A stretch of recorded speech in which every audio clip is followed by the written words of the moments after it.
남편 통장에 23억이 있었습니다. 제가 아내입니다. 영상을 시작하기 전에 구독 버튼과 좋아요, 알림 설정까지 꼭 눌러주세요. 오늘 이 이야기는 절대 중간에 멈추실 수 없을 겁니다.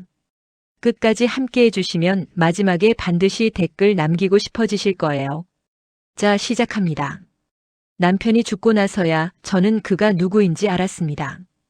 휴대폰 속 통장 잔액은 23억이었습니다. 그리고 수신인의 이름은 제가 아니었습니다. 남편의 장례식이 끝나고 사흘째 되던 새벽이었습니다. 박순자 씨는 텅 빈 안방에 혼자 앉아 있었습니다. 조문객들은 모두 돌아갔고 자식들도 각자의 집으로 떠난 뒤였습니다. 집 안에는 국화꽃 냄새만 남아 있었습니다. 아직 치우지 못한 조의금 봉투들이 거실 탁자 위에 쌓여 있었고 남편이 마지막으로 입었던 외투가 옷걸이에 그대로 걸려 있었습니다. 순자 씨는 그 외투를 한참 바라보다가 문득 남편의 휴대폰이 생각났습니다. 경찰에서 돌려준 유품 봉투 안에 휴대폰이 들어 있었다는 걸 그때까지 그녀는 잊고 있었습니다. 사고 현장에서 수거된 물건들을 담은 투명 비닐봉지에는 지갑, 열쇠, 그리고 액정이 살짝 금간 휴대폰이 들어 있었습니다. 순자 씨는 봉지를 뜯고 천천히 휴대폰을 꺼냈습니다. 비밀번호가 걸려 있었습니다. 그녀는 잠시 망설였습니다.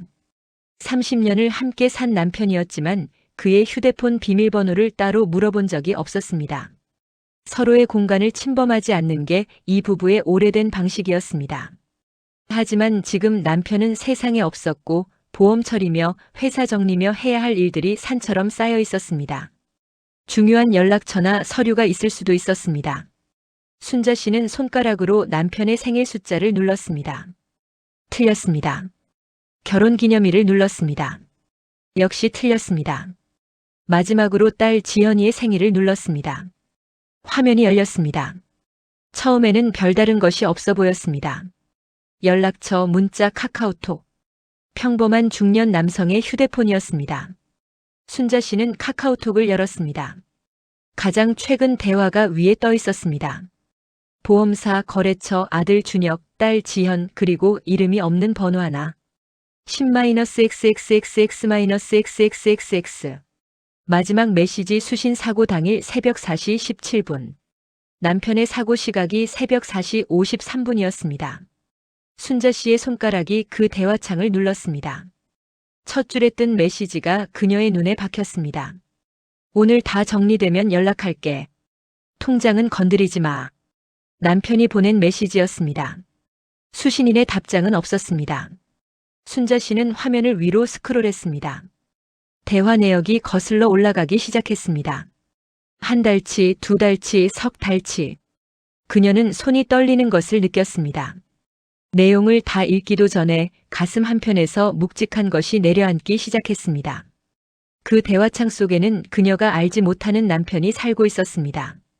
이태수 씨는 겉으로 보기에 더없이 평범한 사람이었습니다. 작은 무역회사를 운영했고 직원은 5명이었으며 집은 경기도 외곽의 30평짜리 아파트였습니다.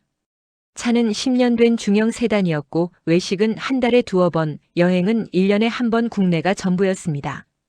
순자 씨는 그가 크게 버는 사람이 아니라는 걸 알았고 그것에 불만이 없었습니다. 아이 둘을 대학까지 보냈고 빚 없이 살아왔으며 노후 대비로 작은 연금 하나가 있었습니다. 충분하다고 생각했습니다. 더 바라지 않았습니다. 그런데 이 사람이 이중 통장을 가지고 있었다는 것을 순자 씨는 꿈에도 몰랐습니다. 대화창을 거슬러 올라가다 보니 7개월 전쯤부터 입금 확인이라는 단어가 반복적으로 등장했습니다. 처음에는 단순한 거래처 관련 메시지인 줄 알았습니다. 하지만 금액이 점점 커졌습니다. 500만 원, 1200만 원, 3000만 원. 순자 씨는 눈을 의심했습니다. 남편의 회사 매출이 한 달에 3000만 원 넘기는 경우가 거의 없다는 것을 그녀는 잘 알고 있었습니다. 그녀는 카카오톡을 닫고 문자 메시지함을 열었습니다. 거기에는 은행 알림 문자가 수십 개 쌓여 있었습니다. 그것도 그녀가 알고 있는 남편의 주거래 은행이 아닌 처음 보는 은행 이름이었습니다. 순자 씨는 몸이 굳어가는 것을 느끼면서도 손가락을 멈추지 않았습니다. 가장 최근 알림 문자를 눌러 잔액을 확인했습니다. 23억 4,200만 원. 방안이 빙글 돌았습니다. 순자 씨는 한동안 그 숫자를 보며 아무 말도 하지 못했습니다. 23억. 30년 결혼 생활 동안 단 한 번도 들어본 적 없는 숫자였습니다. 그녀가 아는 남편은 월세도 아까워하고 식료품 할인 쿠폰을 챙기고 자식들 생일에 5만 원짜리 케이크를 사는 게 전부였던 사람이었습니다. 그런 사람의 통장에 23억이 들어 있었습니다. 그것도 아내 몰래. 순자 씨는 그날 새벽 내내 잠을 자지 못했습니다. 머릿속이 하얗게 비어버린 것 같으면서도 동시에 너무 많은 것들이 뒤엉켜 있었습니다. 남편이 숨긴 돈, 이름 모를 수신인, 사고 당일 새벽 4시에 주고받은 마지막 메시지. 이 모든 것들이 각기 다른 방향으로 그녀를 잡아당기는 것 같았습니다. 해가 뜰 무렵 순자 씨는 결심했습니다. 아무에게도 말하지 않겠다고. 적어도 진실을 다 파악하기 전까지는.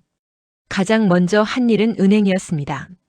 남편이 사망한 이상 법적 절차를 통해 통장 명의 및 잔액 확인이 가능했습니다. 순자 씨는 사망진단서와 남편의 신분증, 자신의 신분증을 들고 혼자 은행을 찾아갔습니다. 창구 직원은 처음에 조금 당황한 표정을 지었습니다. 일반 상속 절차라면 법원 서류가 필요하다고 했습니다. 하지만 순자 씨는 조용히 그러나 분명하게 말했습니다. 남편 명의의 계좌가 존재하는지만 확인해달라고. 조회 가능한 범위 안에서. 잠시 후 직원이 들고 온 서류에는 2개의 계좌가 적혀 있었습니다. 하나는 순자 씨도 알고 있는 주거래 계좌였습니다. 잔액은 127만 원이었습니다. 그리고 다른 하나는 그녀가 한 번도 들어본 적 없는 계좌번호였습니다.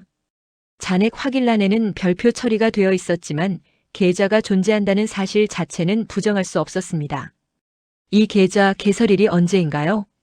직원은 잠시 망설이다가 대답했습니다. 11년 전입니다. 11년. 순자 씨는 그 숫자를 천천히 씹었습니다. 11년 전이면 딸 지연이가 고등학교에 입학하던 해였습니다. 남편이 회사를 확장하려다 실패해서 힘들었던 시기였습니다. 돈이 없다고 허리띠를 더 졸라매야 한다고 그래서 지연이 수학여행 비용도 조금 늦게 줬던 그 시기였습니다. 그 시기에 남편은 비밀 통장을 만들고 있었습니다. 집으로 돌아오는 버스 안에서 순자 씨는 창밖을 바라보며 30년을 거슬러 올라갔습니다. 이태수를 처음 만난 건 24이었습니다. 지인 소개로 나간 맞선 자리였고 그는 조용하고 말수가 적었지만 눈빛이 단단한 사람이었습니다. 크게 잘난 것도 없고 집안 형편도 평범했지만 그 단단한 눈빛이 좋았습니다. 믿을 수 있을 것 같았습니다. 그 느낌 하나로 결혼을 결심했습니다. 결혼 초에는 행복했습니다. 작은 새방에서 시작해서 아이를 낳고 조금씩 형편이 나아지면서 남편이 회사를 차렸습니다. 크지는 않았지만 그 나름의 성취였고 순자 씨는 옆에서 살림을 도맡아 뒷받침했습니다. 남편이 힘들다고 하면 격려했고 답답하다고 하면 들어줬습니다. 자식들 앞에서 싸우지 않으려고 노력했고 명절에도 웃는 얼굴로 시댁을 다녔습니다. 그 30년이 지금 이 순간 순자 씨에게는 전혀 다른 모습으로 다가오기 시작했습니다. 남편이 늦게 들어오던 날들, 출장이 잦아지던 시기, 전화를 받으러 방 밖으로 나가던 습관, 이 모든 것들이 하나하나 다른 의미로 재조립되고 있었습니다. 순자 씨는 눈을 질끈 감았습니다. 아직 확인된 것은 없었습니다. 단지 비밀 통장 하나였습니다. 섣불리 결론을 내려서는 안 됐습니다. 하지만 카카오톡 대화창 속 그 수신인의 이름이 머릿속을 떠나지 않았습니다. 그로부터 이틀 뒤 순자 씨는 남편의 회사를 찾아갔습니다. 사무실은 서울 마포구의 낡은 오피스텔 건물 4층에 있었습니다. 직원들은 순자 씨가 나타나자 자리에서 일어나 조의를 표했습니다. 모두 얼굴이 어둡고 조심스러운 표정이었습니다. 사장이 갑자기 세상을 뜨면 회사가 어떻게 되는지 걱정하는 표정이기도 했습니다. 순자 씨는 가장 오래된 직원인 이 과장을 따로 불렀습니다. 이 과장은 남편과 15년 이상 함께 일한 사람이었습니다. 회사 사정을 가장 잘 아는 사람이기도 했습니다. 회사 통장 외에 따로 관리하는 계좌가 있었나요? 이 과장은 잠시 눈을 피했습니다. 그 짧은 순간이 순자 씨에게는 하나의 답처럼 느껴졌습니다. 사모님, 그건 제가 알 수 있는 범위가 있었군요. 이 과장은 말문이 막힌 표정으로 입술만 움직였습니다. 순자 씨는 더 이상 그를 몰아붙이지 않았습니다. 그 대신 남편 책상 서랍 열쇠를 달라고 했습니다. 이 과장은 잠시 망설이다가 서랍 열쇠를 꺼내줬습니다. 서랍 안에는 서류들이 가득했습니다. 거래처 계약서, 세금 계산서, 각종 영수증들. 순자 씨는 차분하게 하나씩 살펴봤습니다. 그리고 서랍 맨 밑칸에서 작고 얇은 수첩 하나를 발견했습니다. 가죽으로 된 짙은 갈색 수첩이었습니다. 아무 이름도 적혀 있지 않았습니다. 순자 씨는 그 수첩을 열었습니다.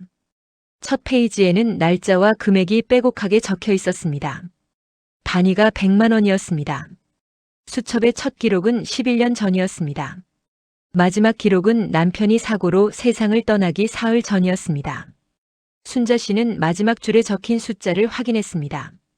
누계 합계 23억 4,200만 원. 휴대폰 속 통장 잔액과 정확히 일치했습니다. 이제 순자 씨에게 필요한 것은 딱 하나였습니다. 이 돈이 어디서 왔는가? 그리고 어디로 가려 했는가? 회사에서 나온 순자 씨는 마포대교를 건너는 버스 안에서 남편의 휴대폰을 다시 꺼냈습니다. 이번에는 카카오톡 대화창이 아닌 통화 기록을 열었습니다. 이름 없는 그 번호는 가장 최근 한 달 동안만도 15번 통화한 기록이 있었습니다. 통화 시간도 짧지 않았습니다. 평균 15분에서 30분. 남편이 가족에게 전화하는 시간보다 훨씬 길었습니다. 순자 씨는 그 번호를 저장했습니다.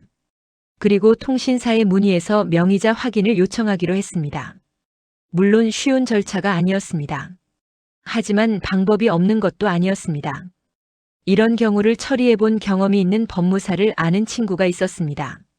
그 친구에게 전화를 걸려다 순자 씨는 멈췄습니다. 아직 아무에게도 말하면 안 된다고 이미 결심한 바가 있었습니다. 닷새가 지났습니다. 순자 씨는 조용히 그러나 정확하게 움직였습니다. 법무사를 통해 사망자 배우자 자격으로 통신사의 명의자 조회를 신청했습니다. 법적으로 가능한 절차였습니다. 결과가 나오기까지는 며칠이 걸렸습니다. 그 사이 순자 씨는 남편의 수첩을 다시 꺼내 들었습니다. 돈의 흐름을 역으로 추적하기 시작했습니다. 수첩에는 금액 옆에 짧은 메모가 있었습니다. 부동산 매각, 지분 정리, 현금화, 이체 완료. 무역회사 사장이 부동산 매각과 지분 정리를 한다는 것은 이상한 일이 아니었습니다. 하지만 그 돈이 회사 계좌가 아닌 개인 비밀 통장으로 들어갔다는 것은 분명히 의도가 있는 행동이었습니다. 순자 씨는 부동산 등기부를 확인하기로 했습니다. 법무사를 통해 남편 명의의 부동산 조회를 의뢰했습니다. 결과는 생각보다 빨리 나왔습니다.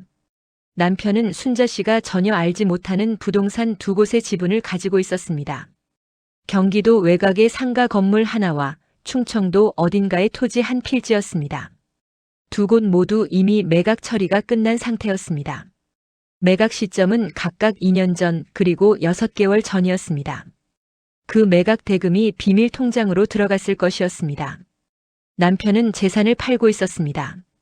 조용히 오랫동안 체계적으로. 그리고 마침내 통신사명의 조회 결과가 나왔습니다. 법무사로부터 서류를 받아든 순자 씨의 손이 미세하게 떨렸습니다. 봉투를 뜯지 않고 한동안 그것을 보고 있었습니다. 뜯는 순간 무언가가 영원히 바뀔 것 같았습니다. 알기 전으로 돌아갈 수 없을 것 같았습니다. 하지만 이미 알기로 결심했었습니다. 봉투를 뜯었습니다. 명의자 이름 정하은. 순자 씨는 그 이름을 3번 읽었습니다. 낯선 이름이었습니다. 그 이름의 여자를 순자 씨는 전혀 알지 못했습니다. 최소한 그렇게 생각했습니다. 그런데 서류를 더 읽어 내려가다 보니 주소가 나왔습니다. 서울 은평구의 한 아파트 주소였습니다. 동과 호수까지 선명하게 찍혀 있었습니다. 순자 씨는 그 주소를 보는 순간 숨이 멎는 것 같았습니다. 그 주소의 아파트. 그 아파트는 5년 전 남편이 거래처 접대용으로 썼다가 팔았다고 말했던 바로 그 아파트였습니다. 순자 씨는 자신이 그때 무슨 말을 했는지 정확하게 기억했습니다. 접대용이면 회사 명의로 사면 되지 왜 굳이? 남편은 웃으면서 대답했습니다. 세금 문제 때문에 그래. 잠깐만 쓰고 팔 건데 뭐. 그때 순자 씨는 별 의심 없이 그 말을 받아들였습니다. 세금 문제라는 단어가 나오면 더 이상 묻기 불편해지는 그 무언의 분위기가 부부 사이에 오랫동안 자리 잡고 있었습니다. 순자 씨는 재무나 세금 쪽은 남편에게 전적으로 맡겨왔습니다. 그게 이 집의 오랜 규칙이었습니다. 그 규칙이 지금 이 순간 칼이 되어 돌아왔습니다. 그날 밤 순자 씨는 잠을 자지 않았습니다. 새벽 내내 생각했습니다. 정아은. 그 이름의 여자가 그 아파트에 살고 있었다면 남편은 그 여자를 위해 아파트를 마련해 준 것일 수도 있었습니다. 23억의 비밀 통장이 존재한다면 그 돈이 그 여자에게 가기로 되어 있었을 수도 있었습니다. 남편이 사고 당일 새벽에 오늘 다 정리되면 연락할게, 통장은 건드리지 마라고 메시지를 보낸 것도 그 맥락 안에서 이해가 됐습니다. 남편은 무언가를 정리하러 그 새벽에 나갔던 것이었습니다. 그리고 그 정리는 완성되지 못했습니다. 순자 씨는 천장을 보면서 한 가지 질문을 계속 붙들었습니다. 이 여자는 누구인가? 얼마나 오래됐는가? 그리고 남편은 이 여자에게 무엇을 약속했는가? 다음 날 오전 순자 씨는 혼자 은평구로 갔습니다. 버스를 2번 갈아타고 지하철을 1번 탔습니다. 아파트 단지 앞에서 내렸을 때 평범한 중층 아파트 단지가 눈앞에 펼쳐졌습니다. 관리사무소 앞에 화단이 있었고 아이들이 놀이터에서 뛰어놀고 있었습니다. 순자 씨는 그 평범한 풍경을 한참 바라봤습니다. 동과 호수를 확인하고 엘리베이터를 탔습니다. 복도를 걸어가며 문패를 확인했습니다. 그리고 해당 호수 앞에 섰습니다. 초인종을 누르기까지 한참이 걸렸습니다. 딸깍 문이 열렸습니다. 문 앞에 선 것은 순자 씨가 예상하지 못한 모습이었습니다. 젊은 여자일 거라고 막연히 그렇게 생각했습니다. 그런데 문 앞에 선 사람은 순자 씨보다 많아야 서너 살 어릴까 싶은 단정한 차림의 중년 여성이었습니다. 얼굴에는 피로함이 가득했고 눈밑이 붓고 충혈되어 있었습니다. 며칠째 잠을 못 잔 사람의 얼굴이었습니다. 두 사람은 잠시 서로를 바라봤습니다. 그리고 순자 씨는 알아버렸습니다. 이 여자도 알고 있다는 것을, 남편이 죽었다는 것을. 들어오세요. 여자의 목소리는 떨렸지만 문을 비켜서서 자리를 내줬습니다. 거실은 깔끔했습니다. 하지만 구석구석에서 오래된 시간의 흔적이 보였습니다. 소파 옆에 놓인 사진 액자 하나, 작은 선반 위에 화분, 그리고 식탁 위에 가지런히 놓인 2개의 컵. 2개의 컵. 순자 씨는 그 컵을 보는 순간 가슴이 쿵 내려앉았습니다. 정아은 씨는 순자 씨에게 차를 한 잔 내밀었습니다. 순자 씨는 받지 않았습니다. 그 대신 똑바로 물었습니다. 얼마나 됐어요? 정아은 씨는 천장을 잠깐 봤습니다. 그리고 대답했습니다. 11년. 11년. 은행 계좌 개설일과 정확히 일치했습니다. 순자 씨는 잠시 눈을 감았습니다. 눈꺼풀 안에서 남편의 얼굴이 지나갔습니다. 30년을 매일 아침 마주하던 그 얼굴이었습니다. 밥을 먹고 신문을 보고 잠들고 깨어나던 그 얼굴. 그 얼굴 뒤에 21년이 있었습니다. 아이는요? 정아은 씨가 고개를 저었습니다. 그것만이 다행이라고 생각해야 하는지 순자 씨는 몰랐습니다. 두 여자는 그날 오후 내내 마주 앉아 있었습니다. 처음에는 말이 없었습니다. 서로 무슨 말부터 해야 할지 알 수 없는 침묵이었습니다. 하지만 점점 말들이 나오기 시작했습니다. 정아은 씨는 남편 이태수 씨를 지인의 소개로 알게 됐다고 했습니다. 처음에는 유부남인지 몰랐다고 했습니다. 알게 됐을 때는 이미 2년이 지난 뒤였다고 했습니다. 그때 끊으려 했지만 남편이 이혼하겠다고 했습니다. 시간이 필요하다고, 아이들이 다 자랄 때까지만 기다려달라고. 정아은 씨는 그 말을 믿었다고 했습니다. 그렇게 9년이 더 지났다고 했습니다. 이혼을 진짜 할 줄 알았어요. 정아은 씨의 눈에서 눈물이 흘렀습니다. 순자 씨는 그 눈물을 바라봤습니다. 분노해야 하는지, 불쌍히 여겨야 하는지, 아니면 그냥 아무 감정도 없어야 하는지. 정작 순자 씨 자신은 눈물이 나지 않았습니다. 그 대신 이상하리만치 차분해졌습니다. 23억이 있더라고요. 비밀 통장에. 정하은 씨는 잠시 멈췄습니다. 그리고 고개를 끄덕였습니다. 알아요. 저한테 준다고 했어요. 이혼 위자료 대신이라고. 순자 씨는 그 말을 듣고 잠시 눈을 감았습니다. 그리고 다음 말을 천천히 꺼냈습니다. 그 돈은 법적으로 제 것이에요. 두 여자 사이에 긴 침묵이 흘렀습니다. 정하은 씨는 순자 씨를 바라봤습니다. 원망도 애원도 아닌 눈빛이었습니다. 단지 지쳐있는 눈빛이었습니다. 11년을 기다리고 기다리다가 기다리던 사람이 사고로 죽고 그 죽음도 제대로 애도하지 못한 채 지금 이 자리에 있는 여자의 눈빛이었습니다. 알아요. 그것이 정하은 씨의 대답이었습니다. 두 글자였습니다. 하지만 그 두 글자에 담긴 것은 순자 씨가 평생 들어본 어떤 말보다 복잡한 것이었습니다. 순자 씨는 자리에서 일어났습니다. 아무 말도 하지 않고 현관으로 걸어갔습니다. 신발을 신으면서 한 번 뒤를 돌아봤습니다. 정하은 씨는 소파에 앉아 고개를 숙이고 있었습니다. 어깨가 조금씩 흔들렸습니다. 순자 씨는 문을 열고 나왔습니다. 복도에서 엘리베이터를 기다리는 동안 처음으로 눈물이 났습니다. 누구를 위한 눈물인지는 알 수 없었습니다. 집으로 돌아온 순자 씨는 아무것도 하지 않았습니다. 밥도 먹지 않았고 전화도 받지 않았습니다. 아들 준혁이 2번, 딸 지연이 3번 전화를 했지만 모두 끊었습니다. 그냥 남편이 앉던 자리에 앉아서 창밖을 바라봤습니다. 밤이 됐습니다. 순자 씨는 남편의 수첩을 다시 꺼냈습니다. 그리고 처음부터 끝까지 천천히 읽었습니다. 숫자들, 날짜들, 짧은 메모들.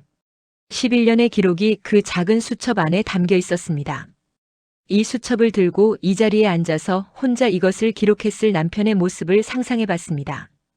어떤 마음이었을까? 죄책감이 있었을까? 아니면 그냥 당연하게 생각했을까? 순자 씨에게 미안하다는 생각은 했을까? 아이들에게는 아무리 생각해도 알 수 없었습니다. 그 질문에 답해줄 사람은 이미 세상에 없었습니다. 다음 날 아침 순자 씨는 변호사를 찾아갔습니다. 법적으로 정리할 것들을 정리하기 위해서였습니다. 비밀 통장은 남편의 사망으로 자동으로 상속 재산에 포함됩니다. 배우자인 순자 씨가 법정 상속분을 받을 자격이 있었습니다. 물론 자녀들과 분할이 필요하지만 절차를 밟으면 됐습니다. 변호사는 담담하게 절차를 설명했습니다. 서류를 준비하고 은행에 상속 청구를 하고 법원 검인을 받고 복잡하지만 불가능한 일은 아니었습니다. 변호사 사무실을 나오면서 순자 씨는 핸드폰을 꺼냈습니다. 아들 준혁에게 문자를 보냈습니다. 할 얘기가 있어. 지연이도 같이 와. 그날 저녁 순자 씨는 처음으로 자식들 앞에서 모든 것을 털어놓았습니다. 아들 이준혁의 반응은 예상과 달랐습니다. 처음에는 입을 다물었습니다. 어머니가 이야기를 다 마친 뒤에도 한동안 아무 말이 없었습니다. 그러다가 준혁이 내뱉은 말은 이것이었습니다. 저 알고 있었어요. 순자 씨가 아들을 바라봤습니다. 언제부터? 한 3년 됐어요. 아버지한테 직접 들었어요. 이혼 생각 있냐고 물어봤더니 그냥 조용히 있더라고요. 방 안이 다시 조용해졌습니다. 딸 지연은 그 자리에서 소리 없이 울고 있었습니다. 준혁은 얼굴이 굳어 있었습니다. 순자 씨는 두 자식을 번갈아 봤습니다. 그래서 아무 말도 안 한 거야? 준혁이 고개를 숙였습니다. 어머니 상처받을까 봐요. 그 말이 오히려 가슴을 더 쳤습니다. 남편도 아들도 각자의 방식으로 알고 있으면서 아무것도 말하지 않았던 것이었습니다.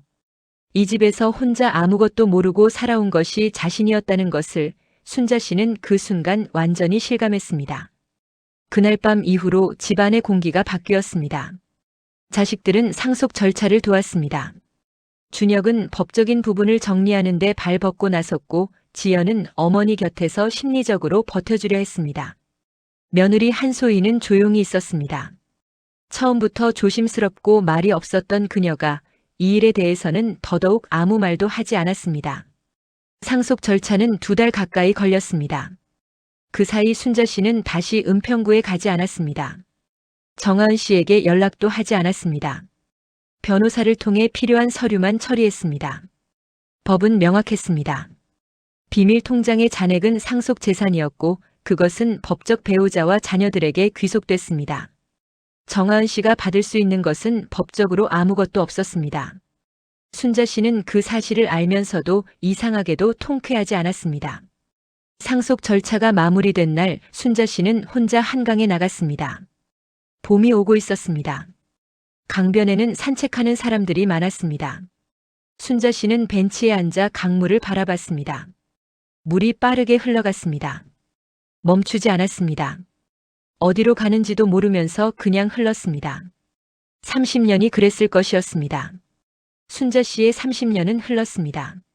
남편과 함께 흐른다고 생각했지만 실제로는 각자 다른 방향으로 흘러가고 있었던 것이었습니다. 그게 언제부터였는지는 알 수 없었습니다. 어쩌면 처음부터였을지도 모르고 어쩌면 어느 한순간 방향이 틀어진 것일 수도 있었습니다. 그걸 이제 와서 알아봤자 달라지는 것은 없었습니다. 남편은 없었고 돈은 법대로 정리됐고 삶은 계속 흘러가야 했습니다. 그로부터 한 달 후 순자 씨는 뜻밖의 연락을 받았습니다. 정하은 씨였습니다. 문자 한 통이었습니다. 한 번만 만나주실 수 있으세요? 드릴 말씀이 있습니다. 순자 씨는 그 문자를 하루 동안 보고 또 봤습니다. 거절해도 됐습니다. 법적으로 이미 모든 것이 정리됐고 만날 이유가 없었습니다.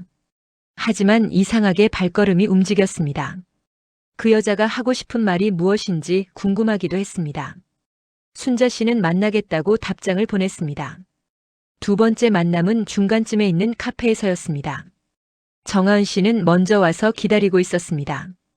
처음 만날 때보다 조금 수척해 보였지만 눈빛은 오히려 더 단단해 보였습니다. 순자 씨가 자리에 앉자 정하은 씨는 봉투 하나를 내밀었습니다. 이걸 드려야 할 것 같아서요. 봉투 안에는 편지 한 통이 들어 있었습니다. 이태수 씨의 필체였습니다. 편지는 길지 않았습니다. 날짜는 사고가 나기 나흘 전이었습니다. 남편이 정하은 씨에게 쓴 편지였습니다. 그런데 내용이 순자 씨의 예상과 전혀 달랐습니다. 나는 너한테 정말 잘못했다. 10년 넘게 이혼한다고 했으면서 못했다. 그게 비겁했다는 거 안다. 그런데 솔직히 말할게. 나는 이혼할 수 없었다. 순자한테 그 짓을 할 수가 없었어. 내가 틀렸다. 오래 걸렸는데 이제야 인정한다. 통장 돈은 원래 다 줄 생각이었는데 그것도 못하겠다. 그건 내가 부당하게 숨긴 돈이고 순자 인생에서 번 돈이다. 나는 그걸 함부로 처분할 자격이 없다. 미안하다. 편지는 거기서 끝났습니다. 서명도 없었습니다. 순자 씨는 그 편지를 천천히 읽고 다시 읽었습니다. 그리고 테이블 위에 내려놓았습니다. 정하은 씨가 말했습니다. 이 편지 받고 며칠 뒤에 사고가 났어요. 저는 이 편지를 받은 날 밤에 끝이라는 걸 알았어요. 두 여자는 그 카페에서 오래 앉아 있었습니다. 이번에는 첫 만남과 달리 말이 오갔습니다. 조심스럽고 어색하고 때로는 침묵이 길었지만 말들이 나왔습니다. 정하은 씨는 2일 이후 서울을 떠날 생각이라고 했습니다. 아파트는 이미 처분했다고 했습니다. 남편이 사준 것이었으니 법적으로는 상속 재산에 포함될 수 있었지만 순자 씨는 그 아파트에 대해서는 따로 청구하지 않았습니다. 어떤 이유에서인지는 순자 씨 자신도 정확히 몰랐습니다. 고마워요. 정하은 씨가 말했습니다. 순자 씨는 대답하지 않았습니다. 고맙다는 말에 뭐라고 해야 하는지 알지 못했습니다. 커피잔이 식었습니다. 두 사람은 동시에 자리에서 일어났습니다. 계산대 앞에서 순자 씨가 먼저 지갑을 꺼냈습니다. 정하은 씨가 말하려 했지만 순자 씨가 조용히 손을 들었습니다. 괜찮아요. 카페를 나와 각자의 방향으로 걸어갔습니다. 뒤돌아보지 않았습니다. 봄이 한창인 어느 날 순자 씨는 청소를 시작했습니다. 남편의 옷장부터 열었습니다. 양복들, 와이셔츠들, 넥타이들. 30년치 옷들이 빽빽하게 걸려 있었습니다. 순자 씨는 하나씩 꺼내서 정리했습니다. 기부할 것, 버릴 것, 그리고 남겨둘 것. 남겨둘 것은 많지 않았습니다. 오래된 스웨터 하나였습니다. 결혼 초에 순자 씨가 직접 짜서 선물한 것이었습니다. 남편이 그걸 아직 가지고 있었다는 것을 순자 씨는 몰랐습니다. 옷장 맨 안쪽 깊숙이 걸려 있었습니다. 낡고 색이 바랬지만 형태는 그대로였습니다. 순자 씨는 그 스웨터를 꺼내 잠시 안았습니다. 눈물이 났습니다. 이번에는 이유를 알 수 있었습니다. 30년이 있었습니다. 배신도 있었고 거짓도 있었고 몰랐던 것도 있었습니다. 하지만 이 스웨터 하나는 버리지 않은 것이었습니다. 그게 무슨 의미인지는 아직도 알 수 없었습니다. 어쩌면 알 필요가 없을지도 몰랐습니다. 그해 여름 순자 씨는 처음으로 혼자 여행을 떠났습니다. 멀리 가지는 않았습니다. 강원도 바닷가였습니다. 한 번도 혼자 여행을 해본 적이 없었기 때문에 처음 이틀은 어색하고 어떻게 시간을 보내야 할지 몰랐습니다. 하지만 셋째 날 아침 바다를 보며 해장국 한 그릇을 먹으면서 처음으로 가슴이 조금 가벼워졌습니다. 세상이 끝난 것이 아니었습니다. 달라진 것이었습니다. 그 차이가 작은 것 같지만 실제로는 엄청난 것이었습니다. 순자 씨는 바다를 바라보며 오래 앉아 있었습니다. 파도가 왔다가 갔습니다. 멈추지 않았습니다. 밀려왔다가 쓸려나갔습니다. 그리고 다시 왔습니다. 삶도 그런 것이었습니다. 가을이 됐을 때 순자 씨는 아들 준혁에게 전화를 했습니다. 나 일 하나 시작하려고. 준혁이 놀란 목소리로 물었습니다. 무슨 일이요? 조그만 가게. 오래전부터 하고 싶었던 거야. 오래전 신혼 초에 순자 씨가 하고 싶다고 했던 작은 분식집이었습니다. 남편이 그때 말했습니다. 나중에 여유 생기면 하자고. 그 나중에가 30년 동안 오지 않았습니다. 이제 그 나중에를 순자 씨가 스스로 만들기로 했습니다. 준혁은 잠시 침묵하다가 말했습니다. 도와드릴게요. 가게는 그해 겨울에 열었습니다. 작은 골목 안 10평짜리 공간이었습니다. 순자 씨가 직접 메뉴를 개발했습니다. 손님이 처음에는 많지 않았습니다. 하지만 하나씩 입소문이 났습니다. 단골이 생겼습니다. 매일 아침 문을 열고 저녁에 문을 닫는 그 리듬이 처음으로 순자 씨만의 것이었습니다. 어느 날 저녁 가게를 닫으려는데 문이 열렸습니다. 들어온 사람은 며느리 한소희였습니다. 어머니, 저도 좀 도와드릴 수 있을까요? 순자 씨는 잠시 그녀를 바라봤습니다. 소희는 언제나 조심스럽고 말이 없었습니다. 이 모든 일이 있는 동안에도 그랬습니다. 하지만 오늘은 눈빛이 달랐습니다. 뭔가 하고 싶다는 그 눈빛이었습니다. 순자 씨는 고개를 끄덕였습니다. 앞치마 저기 있어. 가게는 잘 됐습니다. 소희가 계산을 도왔고 지연이 가끔 들러 설거지를 했습니다. 준혁은 주말에 배달을 다녔습니다. 시끄럽고 좁고 힘들었지만 이상하게도 이전의 어떤 날들보다 충만했습니다. 남편 이태수 씨가 남긴 23억 중 순자 씨 몫은 법대로 정리됐습니다. 그 돈의 일부는 자식들에게, 일부는 노후 대비로, 그리고 일부는 이 가게를 여는 데 썼습니다. 남은 것은 은행에 넣어두었습니다.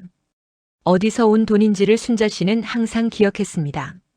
그래서 함부로 쓰지 않았습니다. 이듬해 봄 남편의 기일이 돌아왔습니다. 순자 씨는 가족들과 함께 납골당에 다녀왔습니다. 조용했습니다. 무덤 앞에서 오래 서 있었습니다. 무슨 말을 해야 할지 몰랐습니다. 원망해야 하는지 용서해야 하는지 아니면 그냥 보내줘야 하는지. 한참 후에 순자 씨가 혼자 중얼거렸습니다. 잘 살게요. 그것이 전부였습니다. 미움도 아니고 용서도 아닌 그 말. 어쩌면 그것이 가장 솔직한 것이었습니다. 잘 살겠다는 것. 더 이상 그것에 묶이지 않겠다는 것. 앞으로 흘러가겠다는 것. 가게 문을 열고 닫는 하루하루가 쌓였습니다. 겨울이 다시 왔습니다. 순자 씨는 가게 안에서 국물을 끓이며 창밖을 바라봤습니다. 눈이 내리고 있었습니다. 골목길을 지나가는 사람들이 보였습니다. 각자의 삶을 살고 있는 사람들이었습니다. 그 안에 어떤 이야기가 있는지, 어떤 비밀이 있는지 겉에서는 알 수 없었습니다. 순자 씨도 그런 사람이었습니다. 밖에서 보면 평범한 중년 여성이 작은 분식집을 운영하고 있을 뿐이었습니다. 안에 어떤 이야기가 있는지 아무도 알지 못했습니다. 하지만 그것으로 충분했습니다. 이야기는 꺼내야 할 때 꺼내는 것이고 담아둬야 할 때 담아두는 것이었습니다. 삶은 전부 설명되지 않아도 괜찮았습니다. 순자 씨는 국자를 들고 국물을 한 번 저었습니다. 냄새가 골목으로 번졌습니다. 문이 열렸습니다. 손님이 들어왔습니다. 어서 오세요. 순자 씨가 웃었습니다. 그 웃음이 장례식장에서 흘렸던 그 이상한 웃음과 달리 무엇인지 이제는 알고 있었습니다. 살아남은 사람의 웃음이었습니다. 모든 것을 알고도 계속 살아가기로 결심한 사람의 웃음이었습니다. 이것이 박순자 씨의 이야기입니다. 30년 결혼, 11년의 비밀, 23억의 통장. 숫자로 보면 커 보이지만 결국은 한 사람의 평범하고 복잡한 삶이었습니다. 배신이 있었고, 침묵이 있었고, 모르는 척이 있었고, 그럼에도 이어진 것들이 있었습니다.